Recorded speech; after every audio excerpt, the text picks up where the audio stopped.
Hey, this is Soundist. So, Lorde released Virgin, which was her first album in 4 years. What Was That was her first #1 on US Spotify since Royals, and she describes the songs as rugged, vulnerable, and messy. She emphasizes that she's returning to a pure and transparent version of herself, and the color associated with the album is clear. Her close friend, collaborator, and fellow artist Dev Hynes, also known as Blood Orange, says that the album is expressive and intimate, and it's like she's confiding her deepest secrets to a friend. So to trace back the timeline of how she got to this point, basically she struggled with an eating disorder during solar power, and it was kind of her way of keeping herself small in multiple ways. Kind of described it as one of the weakest times in her life. Before touring for Solar Power between 2022 and 2024, she started MDMA and psilocybin therapy for PTSD. She said that the effects of this therapy helped her tour without stage fright, and she could kind of be more herself in the city she was touring. So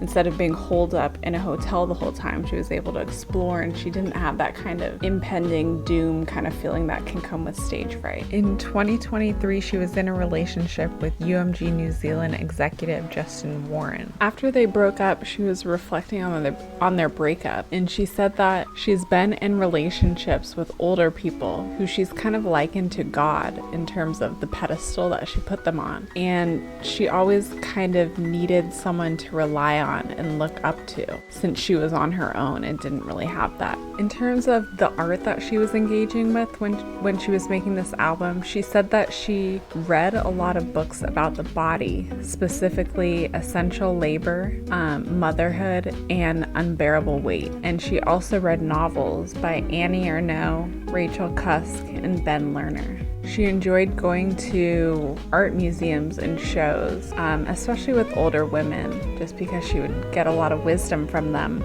And she found that she really loved the work of Martin Wong. This album is really vulnerable, and I think it's kind of beautiful for an artist to be encouraged to exist in that space and be so authentic and have fans who are ready to go on the journey with them because they expect that authenticity, which requires you to show up as you are at any stage. This album really feels like a singer-songwriter type album, and it's pared back, but I like how her voice is doubled because it just kind of gives a subtle intensity to her lyricism, and it kind of plays into that idea of what Dev Hynes was talking about, how she's kind of whispering a secret